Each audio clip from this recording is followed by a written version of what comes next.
9 মে brigade parade গ্রাউন্ডে পশ্চিমবঙ্গের BJP সরকার শপথ নিয়েছিল। মুখ্যমন্ত্রী হিসাবে শুভেন্দু অধিকারী এবং তার সঙ্গে 4 জন মন্ত্রী, অগ্নিমিত্রা পাল, দিলীপ ঘোষ, অশোক কীর্তনিয়া এবং ক্ষুদিরাম টুডু। বিজেপি শাসিত সব রাজ্যের মুখ্যমন্ত্রীদের পাশাপাশি কেন্দ্রীয় স্বরাষ্ট্রমন্ত্রী, প্রধানমন্ত্রী সবাই উপস্থিত ছিল। কিন্তু 9 মে শপথ নিয়েছিলেন মুখ্যমন্ত্রী সহ 5 জন মন্ত্রী। তার ঠিক 1 মাস পরে বাকি মন্ত্রীরা শপথ নেন। এখানে আমার একটা প্রশ্ন আছে, আপনারা বলবেন আমার প্রশ্নটা সঙ্গত কিনা। 9 মে মাত্র 5 জন মন্ত্রী শপথ নিলেন, সরকারের পথ চলা শুরু হলো। সরকারের পূর্ণ পথ চলা শুরু হলো তার 1 মাস বাদে। তাহলে 17ই অগস্টকে কিভাবে আমি সরকারের 100 দিন পূর্তি বলতে পারি? আমার মতে 9 মে পথ চলা শুরু হয়েছিল, তার 1 মাস বাদে যখন পূর্ণ মন্ত্রিসভা গঠিত হলো, তখন থেকে যদি আমি সময়টা ক্যালকুলেট করি, তারপর যে 100 দিন হবে সেটাকে আমি 100 দিন বলতে পারি। এটা আমার মত, আপনারা সহমত হতে পারেন, নাও হতে পারেন। এখন প্রশ্ন হলো, শুভেন্দুবাবুর সরকার 17ই অগস্টকে 100 দিনের পূর্তি হিসাবে স্বীকার করেছে এবং সেই মর্মে সর্বভারতীয় কিছু সংবাদপত্রে 2 পাতা জোড়া বিজ্ঞাপন দিয়েছে। কিন্তু পশ্চিমবঙ্গের কোনো সংবাদ মাধ্যমে এই সরকারের 100 দিন পূর্তি উপলক্ষে কোনো বিজ্ঞাপন প্রকাশিত হয়নি। শুধু 2-1টি FM চ্যানেলে প্রচারিত হয়েছে, কিন্তু টেলিভিশন চ্যানেল বলুন বা সংবাদ মাধ্যম বলুন, মানে খবরের কাগজ বলুন, সেখানে কোনো বিজ্ঞাপন প্রকাশিত হয়নি। এটা সরকারের সিদ্ধান্ত। তাই আমি আমার মতো করে শুভেন্দুবাবুর সরকারের এই 100 দিনের কাজের একটা মূল্যায়ন করতে চাই। দেখুন, এটা শুধু আমার মূল্যায়ন বললে ভুল বলা হবে। আমি একটা কথা আপনাদের আগেও বলেছি, হ্যাঁ, আমি শুভেন্দুবাবুকেও বলেছি, যে সমাজের বিভিন্ন স্তরের মানুষের সঙ্গে আমার যোগাযোগ আছে। একেবারে দিনমজুর থেকে শুরু করে প্রতিষ্ঠিত ব্যবসায়ী, রাজনীতিবিদরা তো আছেন। তাই আমি নিয়মিত তাদের কাছ থেকে ফিডব্যাক নিই, কি রকম চলছে সরকার, সেটাকে ভিত্তি করে আমার মূল্যায়নটা আমি আজকে আপনাদের কাছে রাখছি। এই সরকারের সবথেকে ভালো যে দিকগুলো আমার মনে হয়েছে, বা আমি যাদের সাথে কথা বলেছি তারাও বলেছেন, সেগুলো হলো এই রকম। 1, অদৃষ্টের সঙ্গে অভিসারের 80 বছর বাদে বাংলায় একটা এমন সরকার প্রতিষ্ঠিত হয়েছে যেটা হিন্দুদের স্বার্থ রক্ষায় সদা তৎপর। হিন্দু হোমল্যান্ড যে পশ্চিমবঙ্গ, আগের সরকারগুলো এই ধারণাটার ভিত্তিমূলে আঘাত করেছিল। এই সরকার এইটা প্রতিষ্ঠা করতে পেরেছে। হিন্দু বাঙালির মনে এটা তাদের হোমল্যান্ড, এই হোমল্যান্ডে তারা সিকিউরড। দেখুন, শুভেন্দুবাবু যখন হিন্দু ভোটকে 1 বাক্সে আনার জন্য দিনে 18 ঘন্টা পরিশ্রম করছেন, 400 কিলোমিটার যাচ্ছেন, বলছেন জন্ম যদি হিন্দু কুলে ভোট দাও পদ্ম ফুলে, তখন অনেকে নাক সিটকেছিলেন বিজেপির মধ্যে থেকেও, যে হিন্দুরা কখনো একজোট হয় না। সবাইকে ভুল তো প্রমাণিত করে দিল মানুষ। এই জনমত বাঙালি হিন্দুর হোমল্যান্ড রক্ষা করার পক্ষে জনমত, এবং হিন্দু ভোটকে 1 বাক্সে আনার পিছনে সব থেকে উল্লেখযোগ্য ভূমিকায় যিনি ছিলেন তিনি বর্তমান মুখ্যমন্ত্রী শুভেন্দু অধিকারী। তাহলে হিন্দু বাঙালি তাদের হোমল্যান্ডকে সিকিউর করতে পেরেছে এই সরকারের কাজের মধ্যে দিয়ে। এটা সব থেকে বড় অ্যাচিভমেন্ট আমার কাছে। 2, দেখুন অনুপ্রবেশের সমস্যাটা আগের কোনো সরকার গুরুত্ব দেয়নি, বরং তোলামূল সরকার অনুপ্রবেশকারীদের লাল কার্পেট বিছিয়ে অভ্যর্থনা জানাতো, তাদের অবৈধভাবে সরকারি পরিচয়পত্র তুলে দিত হাতে, তারা জনসমুদ্রে মিশে যেতেন, বিনিময়ে ভোটটা তোলামূলকে দিতেন। এদের মধ্যে অনেকেই সন্ত্রাসবাদী সংগঠনে স্লিপার সেল হিসাবে কাজ করেছেন। সীমান্ত সুরক্ষিত রাখার কোনো তাগিদ পূর্বতন সরকারগুলো ছিল না। শুভেন্দুবাবু প্রায় 1000 একর জমি বিএসএফ এর হাতে তুলে দিয়েছেন ফেন্সিং করার জন্য, সংকল্পপত্রে দেওয়া প্রতিশ্রুতি অনুযায়ী। অত্যন্ত সদর্থক পদক্ষেপ। 3, এই যে জনতার দরবার, এই কর্মসূচিটার মধ্যে দিয়ে বহু সাধারণ মানুষ তাদের অভাব অভিযোগ সরাসরি রাজ্যের প্রশাসনিক প্রধানের কানে তুলতে পারছেন, এবং অধিকাংশ ক্ষেত্রেই সমস্যাটা বা অভিযোগ যদি যথার্থ হয় সুরাহা মিলছে। 4, এই যে সরকারি হসপিটালে রোগীদের খাবারের বরাদ্দ 56 টাকা থেকে বাড়িয়ে 110 টাকা করা হলো, এটাও আমি মনে করি এই সরকারের একটা বড় অ্যাচিভমেন্ট। 5, দেখুন শুভেন্দুবাবু বলেছিলেন যে কোনো নিয়োগ পর্ষদের মাথায় কোনো রাজনীতিবিদ থাকবেন না, কথা রেখেছেন।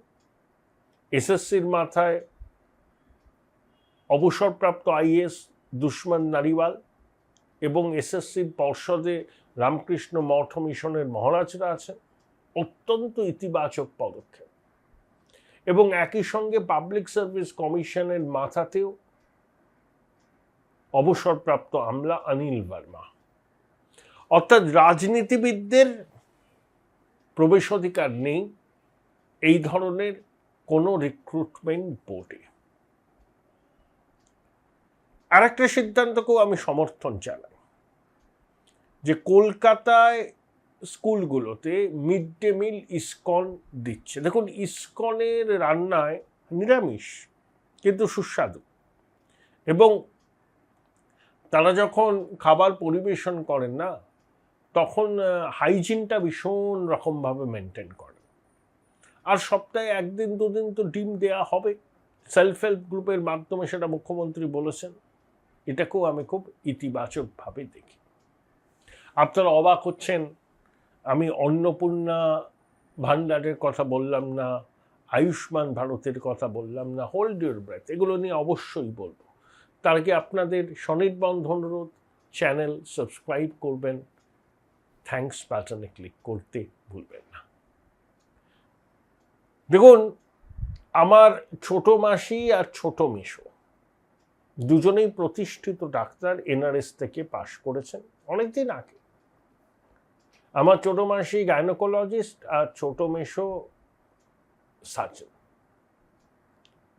একজন এমডি করেছেন, একজন এমএস করেছেন। কিন্তু দীর্ঘদিন, যেহেতু আমার মামার বাড়ি হচ্ছে বালিগঞ্জ ফাঁড়ির কাছে, কিন্তু বিবাহ সূত্রে তারা দীর্ঘদিন মালদার নিবাসী। আমি প্রথমবার মালদায় যাই 1990 সালের পুজোর পরে বাবা মার সঙ্গে। ফ্লাইওভারে, তখন একটা ফ্লাইওভার ছিল কাছে, একটা নটরাজ হোটেল ছিল, ওইখানে ছিলাম। সেই নটরাজ হোটেলকে পরে দেখেছি আমি, সে কহতব্য নয়, তখন কিন্তু বেশ ভালো ছিল নটরাজ হোটেল। তা আমার মেসোমাসির কাছ থেকে তখন থেকে আমি শুনে আসছি যে মালদায় একটা বিমানবন্দর হবে। 36টা বছর পার হয়ে গেল, মালদায় কিন্তু বিমানবন্দর হয়নি। বালুরঘাটেও একটা এয়ারস্ট্রিপ আছে, সেখানেও এই সরকার প্রতিশ্রুতি দিয়েছে বিমানবন্দর হবে। কুচবিহারে পরীক্ষামূলকভাবে বিমান পরিষেবা চালু হয়েছিল, কিন্তু বিমান সংস্থা চালাতে রাজি হয়নি, কারণ লোকসানের বহর বাড়ছিল। শুভেন্দুবাবু 17ই আগস্ট পুরুলিয়ায় গিয়ে বলেছেন সেখানেও একটা বিমান বন্দর হবে। আর কল্যাণীর অদূরে গ্রিনফিল্ড, হ্যাঁ, যেমন উত্তরপ্রদেশের গৌতম বুদ্ধ নগরে জাহার ইন্টারন্যাশনাল এয়ারপোর্ট তৈরি হয়েছে 8-9 বছরের মধ্যে, কল্যাণীতে একটা গ্রিনফিল্ড এয়ারপোর্ট তৈরি হওয়ার সম্ভাবনা যথেষ্ট, এবং তার জন্য যে জমি লাগবে সেই জমি নাকি সরকারের কাছে আছে, এবং ধাপে ধাপে সেগুলোকে হস্তান্তর করা হবে, এবং আশা করব এই গ্রিনফিল্ড এয়ারপোর্ট গড়ে উঠবে। আমাদের তাহলে রাজ্যে বর্তমানে এয়ারপোর্ট হচ্ছে দমদম, অন্ডাল এবং বাগডোগরা। আর একটা বিমানবন্দর হলে তো ভালো, কিন্তু মালদা, বালুরঘাট, শুনলাম পুরুলিয়া, এই বিমানবন্দরগুলো যদিও বা ফাংশনাল হয়, বিমান পরিষেবা যারা দেন সেই সংস্থা সেখানে বিমান চালাতে রাজি হবেন কিনা সেটা প্রশ্ন, কারণ তারা তাদের ব্যবসার ভায়াবিলিটি দেখবেন, এবং তারা চালাতে রাজি হলেও সরকারকে বিপুল পরিমাণে ভর্তুকি দিতে হবে, এটা বাস্তব। এবার এই সরকারের দুটো ফ্ল্যাগশিপ প্রকল্প কি, একটা অন্নপূর্ণা ভান্ডার বা একটা এবং আয়ুষ্মান ভারত। দেখুন, মুখ্যমন্ত্রী বলেছেন যে 1,80,00,000 মাতৃশক্তি শেষ পর্যন্ত অন্নপূর্ণা যোজনার আওতায় আসবেন। তৃণমূল জমানায় 2,21,00,000 মানুষ অন্নপূর্ণা যোজনার সুবিধা পেতেন, তাহলে 41 লক্ষ নাম বাদ যাচ্ছে। যদি 1,80,00,000 হয় মুখ্যমন্ত্রী যে দাবি করেছেন, আর তৃণমূল জমানায় 2,21,00,000 পেতেন, তার মধ্যে প্রচুর পুরুষ লক্ষ্মীর ভাণ্ডারের প্রাপক ছিল। তালিকা ঝাড়াই বাছাই করে একটা সিদ্ধান্তে আসছে এই সরকার। প্রশ্নটা হলো এই যে অন্নপূর্ণা ভাণ্ডার রোল আউট করার ক্ষেত্রে সরকারের কিছু পরিকল্পনার অভাব ছিল।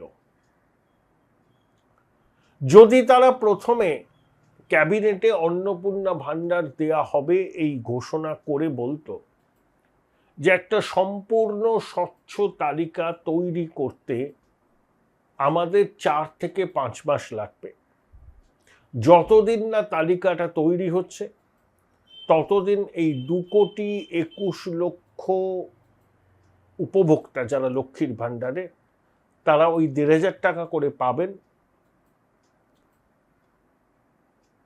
এবং লক্ষ্মীর ভাণ্ডারের তালিকা সরকার খতিয়ে দেখবে, এবং অন্নপূর্ণা ভাণ্ডারের জন্য নতুন করে আবেদন করা যাবে, এবং আবেদনের ক্রাইটেরিয়া হচ্ছে এগুলো। ব্যাস, যে কত টাকা রোজগার হলে অন্নপূর্ণা ভাণ্ডার পাওয়া যাবে না, কারা পাবেন, আয়কর যে পরিবার দেন সেই পরিবারের সদস্য অন্নপূর্ণা ভাণ্ডারের টাকা পাবেন কেন, এবং বিস্তারিতভাবে। এখন শোনা যাচ্ছে যে অনেকের ব্যাংক অ্যাকাউন্টের সঙ্গে আধার লিঙ্কটা করা নেই, সেই জন্য অনেকের অ্যাকাউন্টে টাকা ঢোকেনি, কিন্তু সেগুলো হয়তো মিটে যাবে, পোর্টালও খোলা হচ্ছে। আমার প্রশ্ন, যে আমার সাজেশনও বলতে পারেন এই নতুন সরকারের কাছে, যে অন্নপূর্ণা ভাণ্ডার আপনারা দেবেন, এটা সংকল্পপত্রে আপনারা বলেছিলেন, সেই কথা আপনারা রেখেছেন, কিন্তু ক্যাবিনেট মিটিংয়ে, প্রথম ক্যাবিনেটে যদি আপনারা বলতেন আমরা সিদ্ধান্ত নিয়ে নিলাম অন্নপূর্ণা ভাণ্ডার, কিন্তু এর জন্য আমাদের এই সময়টা দিতে হবে, তালিকা ধরে ধরে যাচাই করা হবে নাম, 4 থেকে 5 মাস সময় লাগবে, এবং একটা স্বচ্ছ তালিকা প্রকাশ করে একবারে রোল আউট করব এই স্কিম। অর্থাৎ এক লপ্তে 1,80,00,000 মাতৃশক্তির অ্যাকাউন্টে 3,000 টাকা করে ঢুকবে। এই 1,80,00,000 বললাম কেন, শুভেন্দুবাবু বলেছেন বলে। আমার মতে এখানে একটু পরিকল্পনার অভাব ছিল, একটু তাড়াহুড়ো করেছিল এই সরকার, এবং সরকারের শীর্ষ মহল নিশ্চয়ই জনতার ক্ষোভের আঁচ তাদের কাছেও পৌঁছেছিল। আমি এটা বলছি মানুষের সাথে কথা বলে, আমি মন গড়া কথা বলছি না, এটা মানুষের ফিডব্যাক ছিল। 2, আগে বলা হয়েছিল স্বাস্থ্যসাথী কার্ড যারা পাবেন তারা প্রত্যেকেই আয়ুষ্মান কার্ডের অধিকারী হবে, কিন্তু আয়ুষ্মান কার্ডের আওতাভুক্ত হতে গেলে অনেক কন্ডিশন আছে, তাহলে বহু মানুষ তাতে বাদ পড়বেন। তাদের জন্য মুখ্যমন্ত্রী স্বাস্থ্যবিধি যোজনা চালু হয়েছে, 5 লক্ষ টাকার ক্যাশলেস পরিষেবা, এবং সারা ভারতবর্ষে আয়ুষ্মান কার্ড দেখিয়ে যে যে হসপিটাল নার্সিংহোমে চিকিৎসা পাওয়া যায়, মুখ্যমন্ত্রীর স্বাস্থ্য বিমার ওই কার্ড দেখিয়েও সেই হসপিটালে সুবিধা পাওয়া যাবে নিখরচায়, বিনামূল্যে, এবং হাঁটু প্রতিস্থাপন থেকে সবকিছুই এর আওতায় থাকবে। খুব সাধু উদ্যোগ। এখানেও আমার বক্তব্য যে আয়ুষ্মান স্বাস্থ্যসাথী কার্ড থাকলেই আয়ুষ্মান ভারত কার্ড পাওয়া যাবে, এ কথাটা বিজেপির নেতারা প্রচারে বলেছেন।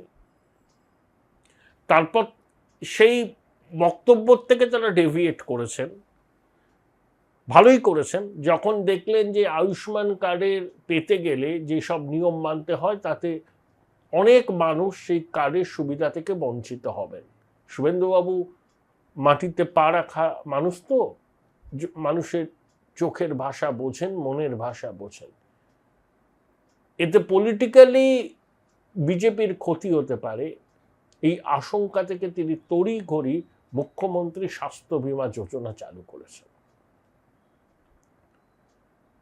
তাহলে স্বাস্থ্যসাথী কার্ড থাকলেই আয়ুষ্মান পাওয়া যাবে, নির্বাচনের আগে যে কথাটা বলা হচ্ছিল, বর্তমানে যেটা দেখা যাচ্ছে সেটা কিন্তু একই নয়। আয়ুষ্মানের আওতায় যারা পড়ছেন না তাদের জন্য মুখ্যমন্ত্রীর স্বাস্থ্য যোজনা। আমার মতে এই দুটো ফ্ল্যাগশিপ প্রকল্প, আয়ুষ্মান ভারত এবং অন্নপূর্ণার ভান্ডার, একদিনে রোল আউট করা উচিত ছিল, একদিনে। তাহলে তার ইম্প্যাক্টটা অনেক বেশি হতো। এবার আসুন শিল্প। দেখুন, এখানে শিল্প কেন চলে গেছে তা নিয়ে গবেষকরা অনেক কথা বলেছেন। রঞ্জিত রায়ের অ্যাগনি অফ ওয়েস্ট বেঙ্গল এই বইটাও আছে, বিখ্যাত বই, আমিও পড়েছি, আপনারাও অনেকে পড়েছেন। মাসুল সমীকরণ নীতি ইত্যাদি নানা কারণে পশ্চিমবঙ্গ থেকে অনেকে শিল্প কলকারখানা তুলে নিয়ে গেছিল স্বাধীনতার 1-1.5 দশক বাদে। তারপরে বামেদের লাগাতার শিল্প বিরোধী অবস্থান, ঘেরাও শব্দটা চালুই হয়ে গেল পলিটিক্যাল লেক্সিকনে, সৌজন্যে এসইউসি এর শ্রমমন্ত্রী সুবোধ বাড়ুচ্ছে। তারপরে বামফ্রন্ট সরকার এসে ভূমি সংস্কার করলো, বহুদা বিভক্ত হলো বাংলার জমি, বর্গাদারদের অধিকার সুপ্রতিষ্ঠিত হলো। তাই এখানে এক লপ্তে জমি জোগাড় করা খুব সমস্যা, সরকারকে ব্যবস্থা নিতে হবে। তা 1894 সালের ঔপনিবেশিক জমি আইনকে হাতিয়ার করে বামফ্রন্ট সরকার সিঙ্গুর নন্দীগ্রামে জমি অধিগ্রহণ করে তার পরিণতি কি হয়েছিল সেটা সবাই জানেন, ওই রাস্তায় কেউ হাঁটবে না। তা শুভেন্দুবাবু বলছেন আমরা বামেদের মতো জোর করে জমি ছিনিয়ে নেব না, মানে জোর করে জমি আদায় করব না আইনের ধারায়, আবার তৃণমূলের মতো কমপ্লিটলি হ্যান্ডস অফ পলিসিও নেব না, যে আমরা জমি টমি নিয়ে কিছু করতে পারবো না। ভাই, শিল্পপতি, তুমি শিল্প করো, তুমি জমি টমি কিনে নাও। তাহলে মডেলটা কি, এটা আমরা জানতে চাই। শিল্পনীতির মডেল আর জমি নীতির মডেল। দেখুন, আপনাকে ইনসেন্টিভ দিতেই হবে। আপনি কর্মসংস্থানের ভিত্তিতে উৎসাহ দেবেন নাকি বিনিয়োগের অঙ্কের উপর উৎসাহ দেবেন, এটা কিন্তু আপনাকে কেস টু কেস যাচাই করতে হবে। একেবারে একটা অবস্থানে স্টিক করে থাকলে হবে না। কোন শিল্পর ক্ষেত্রে কোনটা গুরুত্বপূর্ণ, কাকে কোথায় ইনসেন্টিভ দেওয়া হবে, সেটা কিন্তু কেস টু কেস ভ্যারি করবে। কিন্তু সমস্যা হচ্ছে জমি অধিগ্রহণ। দেখুন, অনেক রকম মডেল আছে। এই যে 2013 সালের যে আইন, সেটাতে সোশ্যাল ইম্প্যাক্ট অ্যাসেসমেন্ট করা, সোলাশিয়াম, অনেক অনেক অনেক অনেক ব্যাপার আছে। এখন যেটা চালু আছে, ধরুন হরিয়ানায় আছে, গুজরাটে আছে, তবে সেখানে তো এত ক্ষুদ্র লপ্তে জমি বিভক্ত নয়। সেখানে জমির মালিকানা কিছু অনেকের কাছে অনেক বড় জমির মালিকানা আছে, বিশেষ করে হরিয়ানা, পাঞ্জাব, গুজরাট। আবার জমি বিভক্তও আছে। তা এই জমি জট কাটাতে গেলে সেখানে সিদ্ধান্ত হয়েছে, ধরুন আমি শিল্পপতি, আমি ইনভেস্ট করব, আমি সরকারের কাছে গেলাম, আমি বললাম যে আমি প্রজেক্ট কস্টের 20% দেবো, বাকিটা কনসোর্টিয়াম দেবে, ব্যাংকের কনসোর্টিয়াম। তা সরকার বলল ঠিক আছে, আপনি করুন।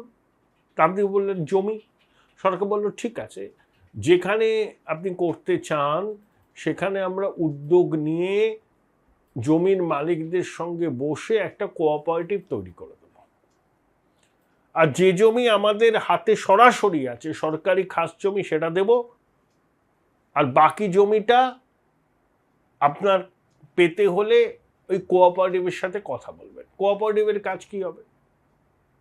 কোঅপারেটিভ ওই জমিটা শিল্প গোষ্ঠীর হাতে তুলে দেবে। কিসের বিনিময়ে?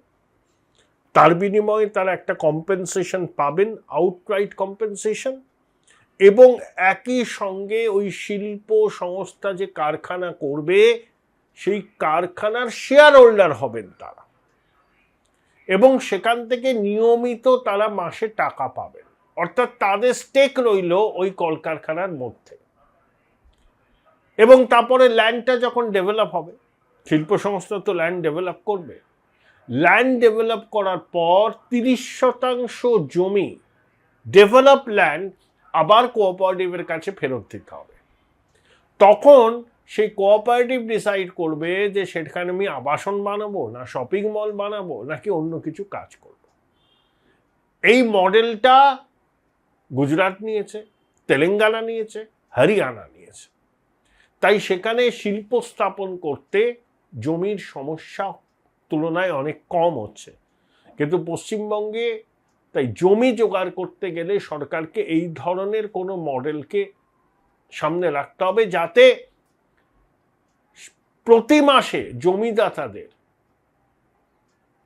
যে প্রকল্পে তারা জমি দেবেন সেই প্রকল্প থেকে মাসে মাসে তাদের অ্যাকাউন্টে টাকা আসে, তারা অংশীদার হন এবং একটা কম্পেনসেশন পান, লামসাম কম্পেনসেশন, প্লাস নিয়মিত মাসিক একটা টাকা তাদের অ্যাকাউন্টে, প্লাস শিল্প সংস্থাকে 30% জমি ডেভেলপ করে ফেরত দিতে হবে ওই কৃষকদের, যদি তারা কোঅপারেটিভ করে। এটা দরকার। এটা না হলে পশ্চিমবঙ্গে কিন্তু বড় শিল্প স্থাপন খুব সমস্যা সম্পূর্ণ। এটা আমার সাজেশন, এই সরকারকে দিলাম, মাননীয় মুখ্যমন্ত্রীকে দিলাম, আর বেশি দীর্ঘ করব না প্রতিবেদন। আমার সংশয়ের জায়গাটা হচ্ছে land policy, land acquisition policy, incentive নীতি। আর ওই দুটোতে বললাম একসঙ্গে রোল আউট করলে ভালো হতো, অন্নপূর্ণা ভাণ্ডার আর আপনার আয়ুষ্মান ভারত। পরিশেষে একটা কথা বলি, দেখুন আমি এর মধ্যে না শুভেন্দুবাবু রাজনীতিকে আনতে চাইছি না। অনেকে এনসিপিআই, ঋত, তৃণমূল এইসব নিয়ে হরেক কিসিমের প্রশ্ন তোলেন, আমি ওর মধ্যে ঢুকতে চাইছি না। প্রশাসনিকভাবে এই সরকারকে আমি দেখতে চাইছি। শুধু একটা কথা বলবো, শুভেন্দুদা, আপনি আপনার পূর্বসূরি তো অনেকে আছেন, আপনি পূর্বসূরিদের মধ্যে বিধানবাবুর সঙ্গে একটা কম্পিটিশন করুন।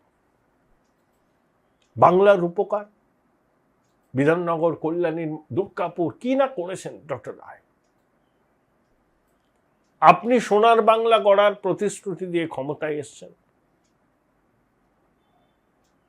বিধানবাবুকে ছাপিয়ে যেতে হবে আপনাকে, এই সংকল্প নিয়ে এগোন। আমরা আছি আপনার পাশে, আমাদের কোনো চাওয়া পাওয়া নেই আপনার কাছ থেকে। আপনার সরকার ভালোভাবে চলুক, আপনি সুস্থ থাকুন, মানুষের সেবা করুন, এটা আমি অন্তত ব্যক্তিগতভাবে চাই। আমরা তো সরকারের অংশ নয়, বিজেপির অংশ নয়, কিন্তু এই সরকারের সাফল্য চাই মনে প্রাণে। তাই আপনি প্রতিদ্বন্দ্বিতা করুন ডক্টর রায়ের সঙ্গে। ডক্টর রায়কে ছাপিয়ে যেতে হবে। আপনি সময় পাবেন, সমর্থন পাবেন, আমাদের নিঃস্বার্থ ভালোবাসা এবং সমর্থন পাবেন। আর একটা কথা বলেই প্রতিবেদন শেষ করুন। সংবাদ মাধ্যমের প্রতিনিধিরা আপনাকে দেখলেই প্রশ্ন করে, দাদা ভাইপোর কবে জেল হবে? আমি বিনীতভাবে আপনাকে এই অনুরোধটা করব। আপনি যখন বিরোধী দলনেতা ছিলেন, সাংবাদিকরা তখনও এই প্রশ্ন আপনাকে করতো, আপনি কি বলতেন? ওর পিসিকে আমি হারিয়েছি, ওকে আমি নেতা বলে মনে করি না, ওর কথার জবাব দেব না, ওর সম্বন্ধে কিছু বলবো না।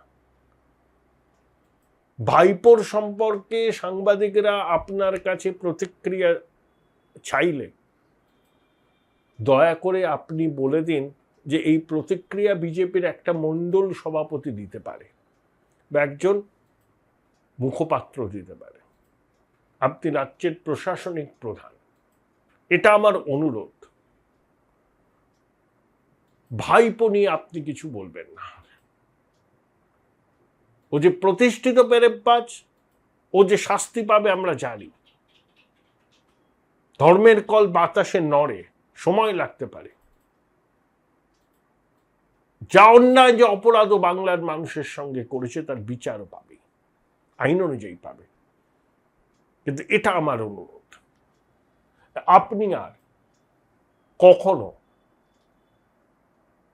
ওই ফেরেববাজের নাম প্রত্যক্ষ বা পরোক্ষভাবে উচ্চারণ করবেন না। ওর বক্তব্যের প্রতিক্রিয়া দেওয়ার জন্য আপনার দলের মণ্ডল সভাপতি যথেষ্ট। কনফিডেন্সটা বেশ লো দেখছি। রিসেন্টলি টেস্ট করিয়েছো? হ্যাঁ ডাক্তারবাবু, প্রি টেস্টের পরের দিনই করিয়েছি। ও, তুমি মাধ্যমিক দেবে? তাহলে মক টেস্ট করো। এই নাও মৌলিক লাইব্রেরি সম্রাট এক্সক্লুসিভ মক টেস্ট পেপার। এতে পাবে প্রতিটি বিষয়ে অধ্যায়ভিত্তিক গুরুত্বপূর্ণ নমুনা প্রশ্নপত্র, ইংরেজি, গণিত, আনসিন লেখার বিস্তারিত টিপস আর প্রতিটি সাবজেক্টের এক্সপার্ট ওপিনিয়ন, যা তোমার কনফিডেন্সকে ফিরিয়ে আনবে মাধ্যমিকের আগে। সম্রাট এক্সক্লুসিভ মাধ্যমিক মক টেস্ট পেপার, এক্সামের কনফিডেন্স বুস্টার।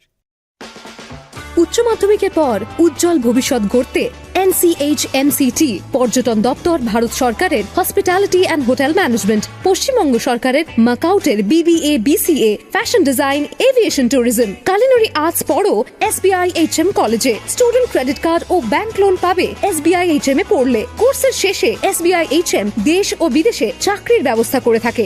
SBI HM হলো পশ্চিমবঙ্গের সেরা ম্যানেজমেন্ট কলেজ। SBIHM.com। বোলপুর শহরের কোলাহল থেকে মাত্র 20 মিনিট দূরেই রয়েছে সুন্দর রিসর্ট, যেখানে পেয়ে যাবে স্পেশিয়াস আর এস্থেটিক্যালি ডিজাইন রুম। তোমরা যারা গ্রুপে যাও তাদের জন্য আছে কমফোর্টেবল গ্রুপ স্টে অপশন, আর কাপলদের জন্য রয়েছে লাক্সারিয়াস সুইট রুম, তার উপর আবার ফ্ল্যাট 10% অফ। এখানে প্রকৃতির মাঝে তোমরা পেয়ে যাবে একটা সুন্দর সুইমিং পুল, ছোটদের জন্য প্লে এরিয়া আর একটা এস্থেটিক সেলফি কর্নার। প্রপার্টিটা পুরোটাই পেট ফ্রেন্ডলি, আর এখানে আছে অনেক কিউট ছোট ছোট র্যাবিটস। সকালের ব্রেকফাস্ট থেকে ডিনার পর্যন্ত পেয়ে যাবে একদম হোমলি কমফর্ট ফুড, যা এক কথায় অসাধারণ। বেঙ্গলি কুইজাইনের সাথে সাথে পেয়ে যাবে চাইনিজ আর নর্থ ইন্ডিয়ান অপশনও। বিকেলে বনফায়ারের আলো, বন্ধুদের সাথে আড্ডা আর খোলা আকাশের নিচে গ্রাম বাংলার হাওয়া, পুরোটাই এক অপরূপ অনুভব। তাহলে বলো তোমরা কবে প্ল্যান করছো এই পিসফুল এসকেপটা? And don't forget to follow Miss Cupcake for more such travel updates.